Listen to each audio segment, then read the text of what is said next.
ನಮಸ್ಕಾರ, ಎಲ್ಲರಿಗೂ ಕನ್ನಡತಿ ಅಡುಗೆ ಚಾನಲ್ಗೆ ಸ್ವಾಗತ. ಶಾವಿಗೆದಿಂದ ಉಪ್ಪಿಟ್ಟು, ಪಾಯಸ, ಹೊಸ ಬ್ರೇಕ್ಫಾಸ್ಟ್ ರೆಸಿಪಿಗಳನ್ನ ನೀವು ಟ್ರೈ ಮಾಡಿರ್ತೀರಿ. ಶಾವಿಗೆದಿಂದ ನಾನಿವತ್ತು ಹೊಸ ಥರದ ಬ್ರೇಕ್ಫಾಸ್ಟನ್ನು ಮಾಡಿ ತೋರಿಸ್ತಾ ಇದ್ದೀನಿ. ತುಂಬ ಈಸಿನೂ, ಟೇಸ್ಟಿನೂ ಮತ್ತು ಹೆಲ್ದಿಯಾಗಿನೂ ಕೂಡ ಮಾಡ್ತಾಯಿದ್ದೀನಿ. ನನ್ನ ರೀತಿ ಅಂತೂ ನೀವು ಖಂಡಿತನೂ ಟ್ರೈ ಮಾಡಿರಲ್ರಿ. ಇದನ್ನು ನೀವು ಒಮ್ಮೆ ಮಾಡ್ಕೊಂಡು ತಿಂದರೆ ಖಂಡಿತ ಪದೇ ಮಾಡ್ಕೊಂಡು ತಿಂತೀರಿ.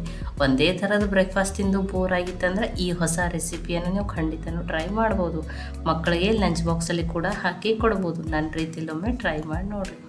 ಈಗ ಒಂದು ಕಡಾಯಿಗೆ ನಾನು 1 ಬೌಲ್ ಆಗೋಷ್ಟು ಶಾವಿಗೆಯನ್ನು ತೊಗೊಂಡಿದ್ದೀನಿ. ಇದು ನಾನು ಮಾಡಿಸಿರುವಂಥ ಗೋಧಿ ಹಿಟ್ಟು ಮತ್ತು ರವೆಯಿಂದ ಮಾಡಿರೋ ಶಾವಿಗೆ. ನೀವು ಹೊರಗಡೆಯಿಂದ ತಂದಿರುವ ಶಾವಿಗೆಯಿಂದಾದರೂ ಈ ರೆಸಿಪಿ ಮಾಡ್ಕೋಬೋದು ರೀ. ಈಗ ಇವನ್ನ ಹುರಿಯೋಣ್ರಿ. ಮೀಡಿಯಮ್ ಫ್ಲೇಮಲ್ಲಿಟ್ಟನೆ ಶಾವಿಗೆ ಕೆಂಪಗಾಗೋವರೆಗೂ ಹುರಿಯೋಣ್ರಿ.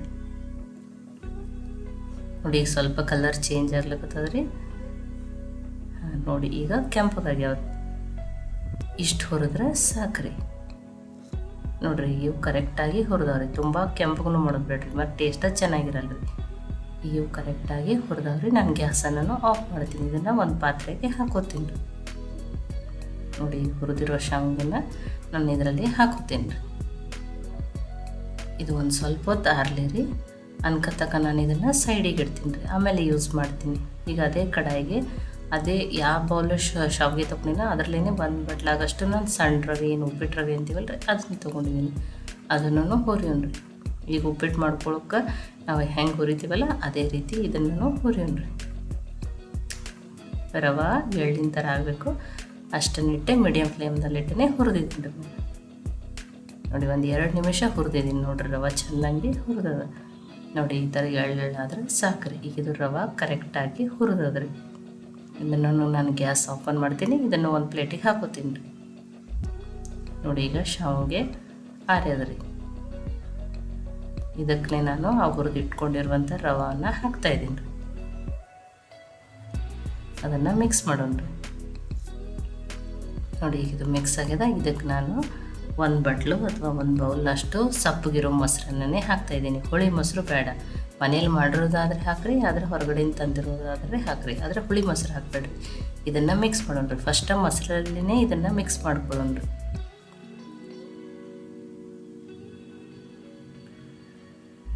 ಈಗಿದು ಮಿಕ್ಸ್ ಆಗ್ಯದ್ರಿ. ಈಗ ಸ್ವಲ್ಪ ನೀರನ್ನು ಹಾಕಿ ಮಿಕ್ಸ್ ಮಾಡ್ಕೊಳ್ಳೋಣ್ರಿ. ಒಮ್ಮೆಲೆ ನೀರು ಹಾಕೋಬೇಡ್ರಿ. ನಾನೀಗ ಒಂದು ಅರ್ಧ ಬಟ್ಲಾಗಷ್ಟು ಹಾಕ್ಕೊಂಡಿದ್ದೀನಿ ರೀ. ನೋಡಿ, ಈಗ ಇಷ್ಟಂತೂ ಮಿಕ್ಸಾಗಿ ಕರೆಕ್ಟಾಗಿ ಆಗ್ಯದ್ರಿ. ಆಮೇಲೆ ಇದನ್ನು ನೋಡಿನೂ ಮತ್ತು ನೀರು ಹಾಕೋಬೋದು. ನಾನು ಇದನ್ನು ಮುಚ್ಚಿ ಒಂದು 15 ನಿಮಿಷ ನೆನೆಯಕ್ಕೆ ತೆಗೆದಿಡ್ತಾಯಿದ್ದೀನಿ ರೀ. ಶಾವಿಗೆ ರವೆ ಚೆನ್ನಾಗಿ ನೆನೆಲಿ. ನೋಡಿರಿ, 15 ನಿಮಿಷ ಆಗ್ಯದ್ರಿ. ನೋಡಿ, ಆ ಮೊಸರು ನೀರು ಹೀರ್ಕೊಂಡು ಇನ್ನೂ ಗಟ್ಟಿ ಆಗ್ಯದ್ರಿ ಇದು. ನೋಡಿ, ನಾನು ನಿಮ್ಗೆ ತೋರಿಸ್ತಾ ಇದ್ದೀನಿ. ಶಾವಿಗೆ ಹಿಂಗೆ ಚೆಂದಂಗೆ ನೆನಿಬೇಕು ರೀ. ನೆಂದಿದ್ದಿಲ್ಲ ಅಂದರೂ ನೀವು ಇನ್ನೊಂದು 5 ನಿಮಿಷ, ಒಂದು 20 ನಿಮಿಷ ಆಗಷ್ಟು ಇಡ್ರಿ. ನೋಡಿರಿ, ಶಾವಿಗೆ ರವೆ ಚೆಂದಂಗೆ ನೆಂದದ್ರಿ. ಇದಕ್ಕೆ ನಾನು ಬೈಂಡಿಂಗ್ ಸಲುವಾಗಿ ಕಡಲೆ ಹಿಟ್ಟು ಅಥವಾ ಕಡಲೆಬೇಳೆ ಹಿಟ್ಟನ್ನು ತೊಗೊಂಡಿದ್ದೀನಿ. ನಾನು 2 ಸ್ಪೂನ್ ಆಗಷ್ಟು ಹಾಕ್ತಾಯಿದ್ದೀನಿ. ಕಡಿಮೆ ನೆನೆಸಿದ್ರೆ ನೀವು ಇನ್ನೊಂದು ಸ್ಪೂನ್ ಆಗಷ್ಟು ಆಮೇಲೇನು ಇದನ್ನು ಆ್ಯಡ್ ಮಾಡ್ಕೋಬೋದು ರೀ. ರುಚಿಗೆ ತಕ್ಕಷ್ಟು ಉಪ್ಪು, ಒಂದು ಅರ್ಧ ಸ್ಪೂನ್ ಆಗಷ್ಟು ಜೀರಿಗೆನ ಹಾಕ್ತಾಯಿದ್ದೀನಿ. ನಾನು ಹೆಲ್ದಿ ಮಾಡೋಕ್ಕೆ ಒಂದು ಸ್ವಲ್ಪ ವೆಜಿಟೇಬಲ್ಸ್ ಹಾಕೋತಾ ಇದ್ದೀನಿ. ಅದಕ್ಕೆ ಸ್ವಲ್ಪ ತುರಿದಿಟ್ಕೊಂಡಿರುವಂಥ ಕ್ಯಾರೆಟು, ಒಂದು ಸ್ವಲ್ಪ ಸಣ್ಣದಾಗಿ ಕಟ್ ಮಾಡಿಟ್ಕೊಂಡಿರುವಂಥ ಕ್ಯಾಪ್ಸಿಕಮ್, ಸ್ವಲ್ಪ ಈರುಳ್ಳಿ, ಸ್ವಲ್ಪ ತುರಿದಿಟ್ಕೊಂಡಿರುವಂಥ ಹಸಿ ಶುಂಠಿಯನ್ನು ಹಾಕ್ತಾಯಿದ್ದೀನಿ. ನೀವು ಸಣ್ಣದಾಗಿ ಕಟ್ ಮಾಡಿನೂ ಹಾಕ್ಬೋದು ರೀ. ಒಂದು ಸ್ವಲ್ಪ ಸಣ್ಣದಾಗಿ ಕಟ್ ಮಾಡಿ ಕ್ಯಾಬೇಜನ್ನು ಹಾಕ್ತಾಯಿದ್ದೀನಿ ರೀ. ಟೇಸ್ಟು ಚೆನ್ನಾಗಿ ಕೊಡ್ತದೆ. ತೊಳೆದು ಕಟ್ ಮಾಡಿಟ್ಕೊಂಡಿರುವಂಥ ಕೊತ್ತಂಬರಿ ಸೊಪ್ಪು, 2 ಹಸಿಮೆಣ್ಸಿನ್ಕಾಯಿನ ಸಣ್ಣದಾಗಿ ಕಟ್ ಮಾಡಿ ಹಾಕ್ತಾಯಿದ್ದೀನಿ. ಖಾರ ನೀವು ನೋಡ್ಕೊಂಡು ಹಾಕೋರಿ. ತುಂಬ ಖಾರ ಬೇಡ ಅಂದ್ರೆ 1 ಹಾಕ್ರಿ, ಅಥವಾ 1 ಸ್ಪೂನ್ ಆಗಷ್ಟು ಚಿಲ್ಲಿ ಫ್ಲೇಕ್ಸನ್ನಾದ್ರೂ ಹಾಕ್ಬೋದು ರೀ. ಈಗ ಇದನ್ನು ಮಿಕ್ಸ್ ಮಾಡೋಣ್ರಿ. ಮತ್ತು ನಿಮಗೆ ಯಾವ ವೆಜಿಟೇಬಲ್ಸ್ ಇಷ್ಟನೋ ಅದನ್ನು ನೀವು ಆ್ಯಡ್ ಮಾಡ್ಕೋಬೋದು ರೀ. ನೋಡಿ, ನಾನು ಅಷ್ಟೇ ನೀರನ್ನು ಹಾಕಿದ್ದೀನಿ, ಮತ್ತು ಯಾವುದೇ ರೀತಿ ಎಕ್ಸ್ಟ್ರಾ ನೀರನ್ನು ಇದರಲ್ಲಿ ಹಾಕಿದ್ವಿ. ಇದು ಕರೆಕ್ಟಾಗಿ ಮಿಕ್ಸ್ ಆಗಿದೆ ರೀ. ನಾನು ನಿಮಗೆ ತೋರಿಸ್ತೀನಿ. ಇಷ್ಟಿರಬೇಕು. ಇದು ತುಂಬ ಗಟ್ಟಿನೂ ಇರಬಾರ್ದು, ತುಂಬ ತೆಳುನೂ ಇರಬಾರ್ದು. ಈ ರೀತಿ ಕೈಯಲ್ಲೇ ಉಂಡೆ ಆಗ್ಬೇಕು ರೀ. ಇಲ್ಲ ನಿಮಗೆ ಭಾಳನ ಇನ್ನೊಂದು ಸ್ವಲ್ಪ ತೆಳು ಅನ್ಸಕತ್ತದ ಹಿಟ್ಟು ಹಿಡಿಸ್ತದಂದ್ರೆ ನೀವು ಇನ್ನೊಂದು ಸ್ಪೂನಾಗಷ್ಟು ಕಡಲೆ ಹಿಟ್ಟನ್ನು ಹಾಕ್ಕೊಂಡು ಕರೆಕ್ಟಾಗಿ ಮಾಡ್ಕೋಬೋದು ರೀ. ಇಷ್ಟಾದರೆ ಸಾಕು ರೀ.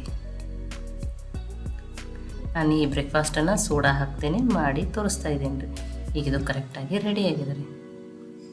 ನೋಡಿ ಇಲ್ಲಿ ಒಂದು ನಿಂಬೆಹಣ್ಣಿನ ಸೈಜಿನಷ್ಟು ನಿಮಗೆ ಯಾವ ಸೈಜದ್ದು ಬೇಕೋ ಆ ಸೈಜದ್ದು ಮಾಡ್ಕೊರಿ. ಈ ರೀತಿ ನಾನು ಮಾಡಿಕೊಂಡು ಸಣ್ಣ ಸಣ್ಣ ಕಟ್ಲೆಟ್ ಶೇಪ್ದಲ್ಲಿ ಮಾಡ್ಕೋತಾ ಇದ್ದೀನಿ ನೋಡಿ. ಇಷ್ಟು ಮಾಡಿಕೊಂಡ್ರೆ ಸಾಕು. ಇನ್ನೊಂದನ್ನು ಮಾಡಿ ತೋರಿಸ್ತಾ ಇದ್ದೀನಿ. ನಿಮ್ಮಲ್ಲಿ ಎಲ್ಲ ನಿಮಗೆ ಕೈಯಲ್ಲಿ ಮಾಡ್ಕೊಳ್ಳೋದು ಬೇಡ ಅಂದ್ರೆ ನೀವು ಒಂದು ಪ್ಲಾಸ್ಟಿಕ್ ಕವರ್ಗೆ ಸ್ವಲ್ಪ ಎಣ್ಣೆ ಹಚ್ಕೊಂಡು ಅದರಲ್ಲೇನು ತಟ್ಕೋಬೋದು. ನೀವು ಇನ್ನೊಂದು ಸ್ವಲ್ಪ ದೊಡ್ಡ ಸೈಜದ್ದು ಬೇಕಂದ್ರೆ ಆ ರೀತಿನೂ ಮಾಡ್ಕೋಬೋದು ರೀ. ನಾನು ಇಷ್ಟಿಷ್ಟ ಸಣ್ಣ ಸಣ್ಣ ಕಟ್ಲೆಟ್ ಸೈಜದ್ದು ಮಾಡ್ಕೊಂಡಿದ್ದೀನಿ ರೀ. ಈಗ ನಾನು ಇನ್ನೂ 2 ಮಾಡ್ಕೋತೀನಿ ರೀ. ನೋಡಿ ನಾನು ಒಮ್ಮೆಲೆ 4 ರೆಡಿ ಮಾಡಿ ಇಟ್ಕೊಂಡಿದ್ದೀನಿ. ಈಗ ಇವನ್ನ ಶಾಲೋ ಫ್ರೈ ಮಾಡೋಣ ರೀ. ನಾನು ಆಲ್ರೆಡಿ ಪ್ಯಾನನ್ನು ಕಾಯ್ಲಿಕ್ಕೆ ಇಟ್ಟಿದ್ದೀನಿ ರೀ. ಇದೇ ಪ್ಯಾನ್ಗೆ ನಾನು 2 ಸ್ಪೂನ್ ಆಗೋಷ್ಟು ಎಣ್ಣೆ ಹಾಕ್ತಾಯಿದ್ದೀನಿ. ಎಣ್ಣೆ ಬೇಡ ಹೆಲ್ದಿ ಅಲ್ಲ ಅಂದ್ರೆ ನೀವು ಇದನ್ನು ತುಪ್ಪ ಹಾಕಿನೂ ಬೇಯಿಸ್ಕೋಬೋದು ರೀ. ನೋಡಿ ಆ ಎಣ್ಣೆನ ಸ್ಪ್ರೆಡ್ ಮಾಡತ್ತೀನಿ ರೀ. ಗ್ಯಾಸು ಮೀಡಿಯಮ್ ಫ್ಲೇಮ್ದಲ್ಲಿನೇ ಇರಲಿ. ನೋಡಿ ಈಗ ಅವು ಮಾಡಿ ಇಟ್ಕೊಂಡಿರೋದನ್ನು ಹಾಕ್ತಾಯಿದ್ದೀನಿ. 4 ಮಾಡಿದ್ದೆ, ನಾನು ಇನ್ನೊಂದನ್ನು ಮಾಡಿದ್ದೀನಿ ರೀ. ಟೋಟಲಾಗಿ ನಾನು 5 ಕಟ್ಲೆಟನ್ನು ಮಾಡ್ಕೊಂಡಿದ್ದೀನಿ. ಈ ಮೀಡಿಯಮ್ ಫ್ಲೇಮಲ್ಲಿಟ್ಟೇ ಚೆನ್ನಾಗಿ ಬೇಯಿಸೋಣ ರೀ. ನೋಡಿ ಒಂದು ಸೈಡ ಬೇಯ್ದದ್ರಿ. ಇದನ್ನು ತಿರುವಿ ಮತ್ತೆ ಬೇಯಿಸೋಣ ರೀ. ನೋಡಿ ಎಷ್ಟು ಕೆಂಪಗ ಕಲರ್ನು ಚೆನ್ನಾಗಿ ಬಂದದ. ಹೈ ಫ್ಲೇಮಲ್ಲಿಟ್ಟು ಬೇಯಿಸೋದ್ರಿಂದ ಒಳಗಡೆ ಮತ್ತು ಹಸಿ ಉಳಿಬಾರ್ದು. ಅದಕ್ಕೆ ಮೀಡಿಯಮ್ ಫ್ಲೇಮಲ್ಲಿಟ್ಟನೆ ಇದನ್ನು ಚೆನ್ನಾಗಿ ಬೇಯಿಸ್ರಿ. ನೋಡಿ ಬೇಯ್ದಾವ್ರಿ. ನೋಡಿ ರವೆ ಇರೋದ್ರಿಂದ ಹೊರಗಡೆಯಿಂದ ಕ್ರಿಸ್ಪಿನೂ ಇರ್ತಾವ್ರಿ, ಒಳಗಡೆಯಿಂದ ಸಾಫ್ಟೂ ಆಗಿರ್ತಾವ್ರಿ. ನೋಡಿ 2 ಕಡೆಯಿಂದ ಇದನ್ನು ಚೆನ್ನಾಗಿ ಬೇಯಿಸೋಣ್ರಿ. ನೋಡಿ 2 ಕಡೆ ಚೆನ್ನಾಗಿ ಬೇಯ್ದಾವ್ರಿ. ನೋಡಿ ಕಲರ್ನು ಚೆನ್ನಾಗಿ ಬಂದವ್ರಿ. ನೋಡಿ ಕರೆಕ್ಟಾಗಿ ಬೇಯ್ದವ್ರಿ. ನಾನು ಗ್ಯಾಸನ್ನು ಆಫ್ ಮಾಡ್ತೀನಿ. ನೋಡಿ ಬಿಸಿ ಬಿಸಿ ಶಾವಿಗೆ ರವೆ ಕಟ್ಲೆಟ್ ಹತ್ತಿರೋ ವಡೆ ಹತ್ತಿರೋ ಬಿಸಿ ಬಿಸಿಯಾಗಿ ರೆಡಿ ಆಗಿದೆ. ಬಿಸಿ ಬಿಸಿ ಇದನ್ನು ಹಾಗೇನೂ ತಿನ್ಬೋದು, ಕಿಚಪ್ ಜೊತೆ ತಿನ್ಬೋದು, ಕೊಬ್ಬರಿ ಚಟ್ನಿ ಜೊತೆನೂ ತಿನ್ಬೋದು. ಇದರಲ್ಲಿ ಹೆಲ್ದಿ ಆಗೋಕ್ಕೆ ಎಲ್ಲ ಥರ ವೆಜಿಟೇಬಲ್ಸ್ ಇರ್ತಾವೆ.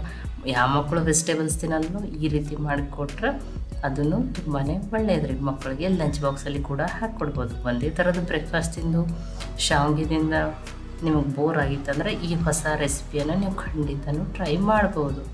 ನೋಡಿ ಇದನ್ನು ನಾನು ಒಂದು ಪ್ಲೇಟಿಗೆ ಹಾಕುತ್ತೇನೆ ರೀ.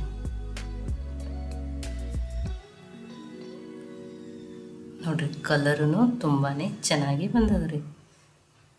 ನೋಡಿ ಬಿಸಿ ಬಿಸಿಯಾಗಿ ಈ ಬ್ರೇಕ್ಫಾಸ್ಟು ರೆಡಿಯಾಗಿದೆ. ಈ ರೆಸಿಪಿ ನಿಮ್ಗೆ ಇಷ್ಟ ಆಗಿತ್ತಂದ್ರೆ ಲೈಕ್ ಮಾಡಿ, ಶೇರ್ ಮಾಡಿ, ಕಮೆಂಟ್ ಮಾಡಿರಿ. ಖಂಡಿತನೂ ಟ್ರೈ ಮಾಡಿರಿ. ಮತ್ತೆ ಒಳ್ಳೆ ರೆಸಿಪಿ ಜೊತೆ ಸಿಗೋಣ. ಎಲ್ಲರಿಗೂ ಧನ್ಯವಾದಗಳು. ಕನ್ನಡತಿ ಅಡುಗೆ ಚಾನಲನ್ನು ಸಬ್ಸ್ಕ್ರೈಬ್ ಮಾಡಿ, ಬೆಲ್ ಐಕಾನ್ ಪ್ರೆಸ್ ಮಾಡೋದನ್ನು ಮರಿಬೇಡ್ರಿ.